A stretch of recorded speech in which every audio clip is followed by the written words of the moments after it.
Սիրելիներ, ես ուզում եմ մեզ շատ ծանոթ մի համար կարդալ։ Այս համարը շատ է քննարկվել եւ դա կարծես թե թռուցիկ անցել են, բայց բանից պարզվում է, որ մեր փրկության հետ շատ կապ ունի այս համարը։ Այս միտքը, ուրեմն 10 կույսերի առակը մեր փրկության հետ շատ կապ ունի։ Ես ուզում եմ համառոտ այս մասին ասել, որտեղ իմ սրտում շատ մեծ տեղ է գրավում այս համարը։ Այս վերջերում մանավանդ մտածելով ինքս ինքի գալով, բանից պարզվում է, որ այստեղ մեր փրկության հետ կապ ունի եւ հետաքրքիր է, որ ես կխնդրեի 25-րդ գլուխը շատ ուշադրությամբ կարդանք ամբողջ գլուխը, որտեղ 25-ի 31-ում էլ կարծես ինչ որ մարդկությունը բաժանվում է երկու մասերի։ Ես ընդհանրապես կարդում եմ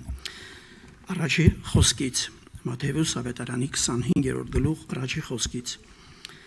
Երկնքի թագավորությունը կնմանի 10 կույսերու, որոնք իրենց լապտերները առնելով փեսան դիմավորելու ելան։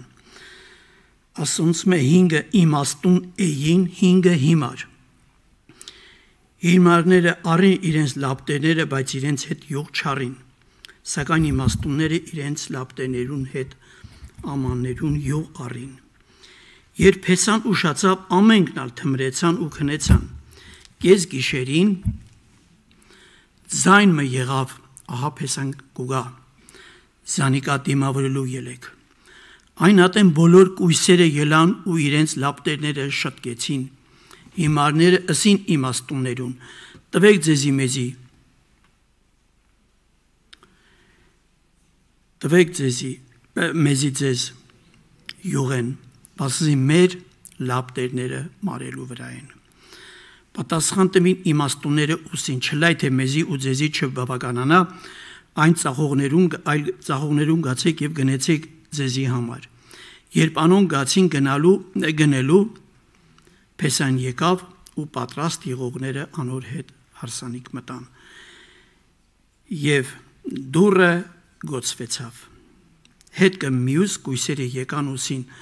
Տեր, բաց մեզի, բայց անիկա պատասխան տուավ ուսավ, ճշմարիտ կսեմ ձեզի, ես ձեզ չեմ ճանչնար։ Ուրեմն արթուն կեցեք, բացի ոչ օրը գիտեք եւ ոչ ժամը։ Այստեղ ես ուզում եմ շատ կարևոր մտքի վրա կանգ առնել։ Երկու մասի բաժանվեցին, երրորդը չկա։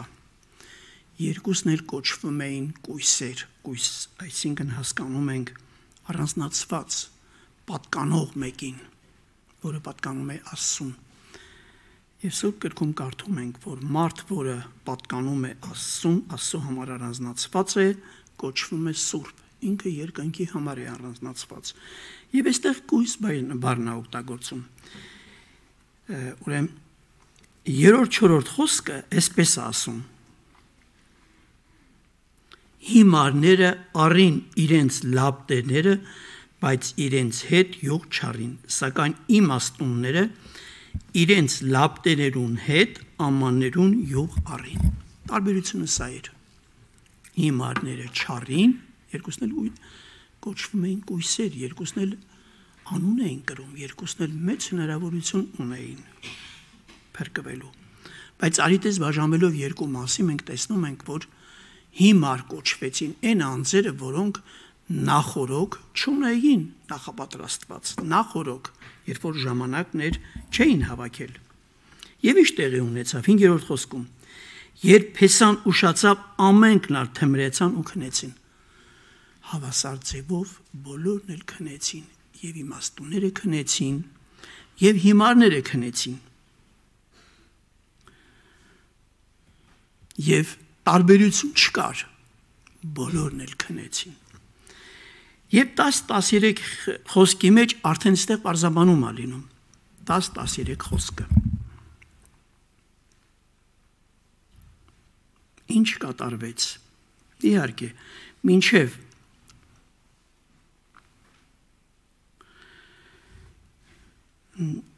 երբ անոնք գացին գնելու Փեսան եկավ եւ պատրաստ եղողները անոր հետ հարսանիք մտան եւ դուրը գոցվեցավ հետ կը մյուս գույսերը եկան ուսին Տեր բաց մեզի բայց անիկա պատասխան տուով ուսավ ճշմարիտ կսեմ ձեզի ես ձեզ չեմ ճանչնար ուրեմն արթուն կեցեք բացի ոչ օրը գիտեք ոչ էլ ժամանակը ժամը տեսեք սիրելիներ ինչ հետաքրքիր է թվում է թե իրանք իհարկե ասեցին որ մեզ դու տվեք բան ես կոմենկոմ սպեսի խոսակցություններ գնաց բայց տեսնում ենք որ այդ խոսակցությունը ոչ մի բանի արժեք չուներ նրանց ասվեց որ մենք այսինքն ինչքան պետք է ժամանակին մենք վերցրել ենք իրանք այդ պահին խառնվեցին իրար այդ պահին սկսեցին այդպես աշխատանք տանել բայց այդ պահը արդեն էլ կարիք չկար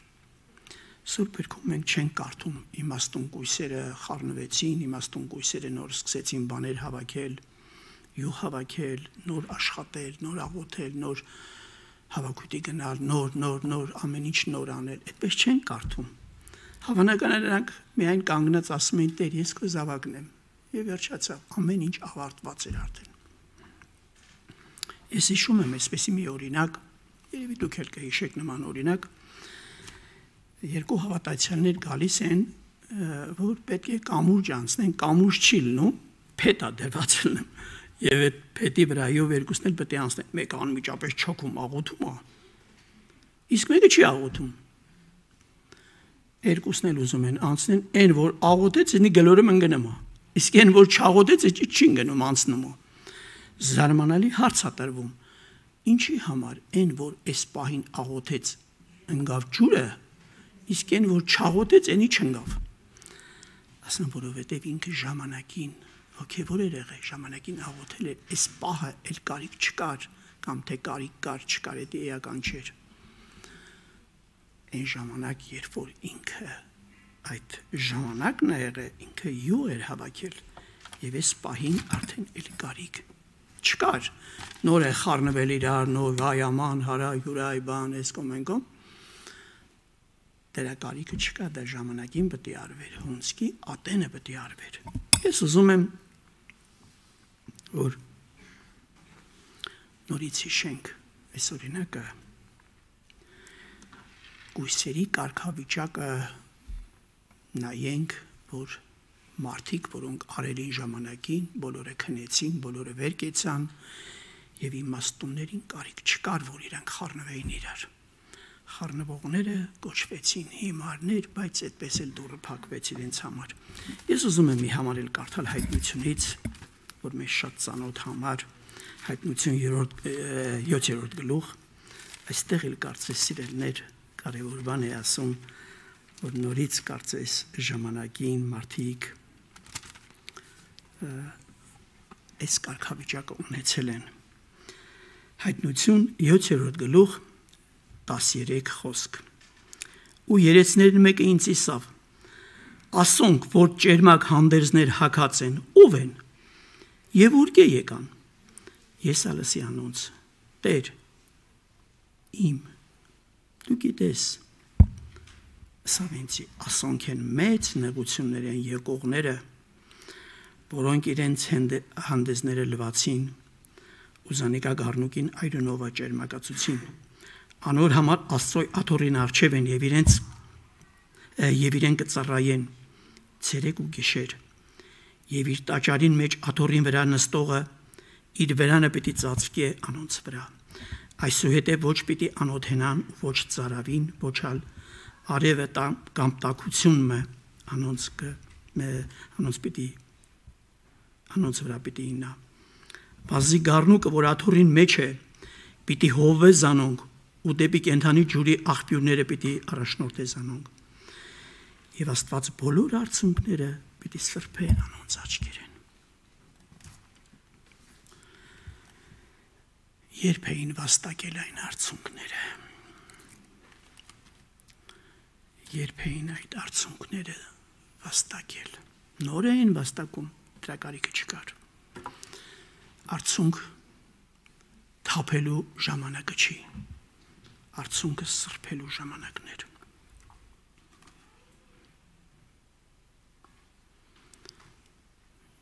Արցունք պետք է լիներ, որ սրբվեր։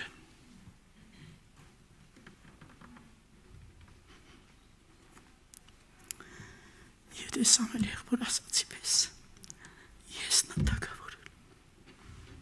եթե բարդությունը դատերն է թագավորել, դնել վերցնելը, բամբասանքն է թագավորել, ինչ արցունքի մասին է խոսքը, արցունքները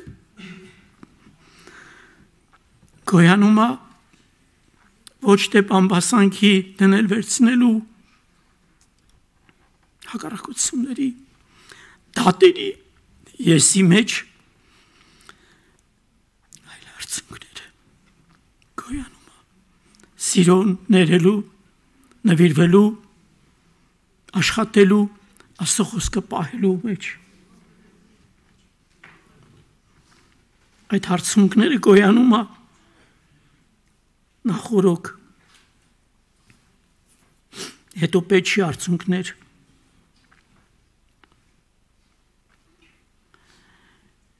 հետո արցունք չի լինելու, լինելու է միայն արցունք սրբել, այսպես ասում Սուրբ Գիրքը,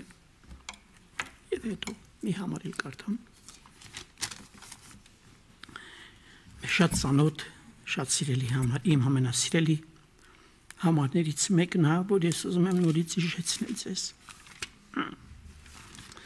Երեմիա 8-րդ գլուխ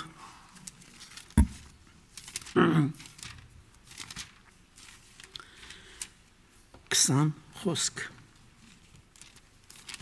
Ինչի ասում Աստված Երեմիա մարգարեի միջոցով։ Հունձքի ատենը անցավ, ամառը վերջացավ, բայց մենք չփրկվեցանք։ Գիտեք,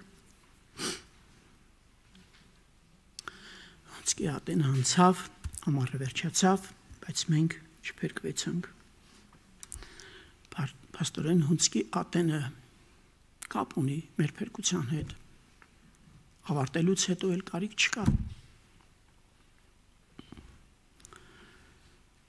Երբ որ հունձքի ատենն է, այն ժամանակ պետք է հավաքես։ Իմաստուն կույսերը այն ժամանակ հավաքեցին, կարիք չկար իրանք ելնեին ստիծնդից նոր սկսեին հավաքել։ Կարիք չկա ասել, որ աղոթեք, վայաման, աման, ոչ, դրա կարիքը չկա։ Ամեն մեկիս համար, ում որ Աստված սրտում կդնի աղոթեն, հարցը դա չի, կարևորը հունձքի ատենը արդեն անցել է, արդեն փառաբանության ատենն է, արդեն ուրախանալու ատենն է, արդեն աղոթելուց ասում ես Տեր ես քոնն եմ եւ վերջացավ։ Ամեն ինչ որոշում ես դու, որոշումը քոնն է, որոշումը իմը չի։ Եվ վերջի խոսքը կարդամ եւ ավարտել Տիգրան ջան աղոթես։ Երկրորդ Տիմոթեոս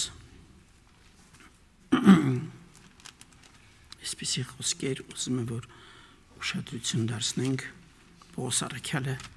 մեր շատ սիրելի առաքյալը, այսպիսի խոսք ասում, որ մենք անընդհատ կրկնում ենք այդ խոսքերը։ Ես ուզում եմ ասել, ոչ մեկը հավիտյան չի եւ հիշենք, որ ոչ Մովսեսն հավիտյան ապրել այս մարմնի մեջ, ոչ Նոյը, ոչ Ղովտը, ոչ Դավիթը, ոչ Սողոմոնը, ոչ մի քրիստոնյա, ոչ Պողոս առաքյալը։ Եվ բոլորս պետք է ապրենք այնպես, որ վաղը չփոշմանենք։ Ապրենք այնպես, որ վաղվա մեր ապրած կյանքով ուրիշները չվնասվեն։ Ուզում եմ կարդալ Պողոսի խոսքերը։ Պողոս առաքյալը խորհուրդ է տալիս, բայց դու ամեն բանի մեջ արթուն կեցիր, նեղություններով համբերե, այսինքն զգուշացնում է կլինեն նեղություններ, բայց պետք է համբերես, ոչ թե հակառակվես, ոչ թե բանդես, ոչ թե բան, ուղղակի համբերե։ Ավետարանը չի գործե, քո պաշտոնդ կատարե։ Ես արդեն զոհ ալալու նվիրված եմ, ու իմ մեկնելուց ատենը հասեր է։ Բարի պատերազմեցա, դարձքը կատարեցի, հավատքը պահեցի, ասկի հետո կայու կմնա ինձի արդարության պսակը, որտերը արդար դատավորը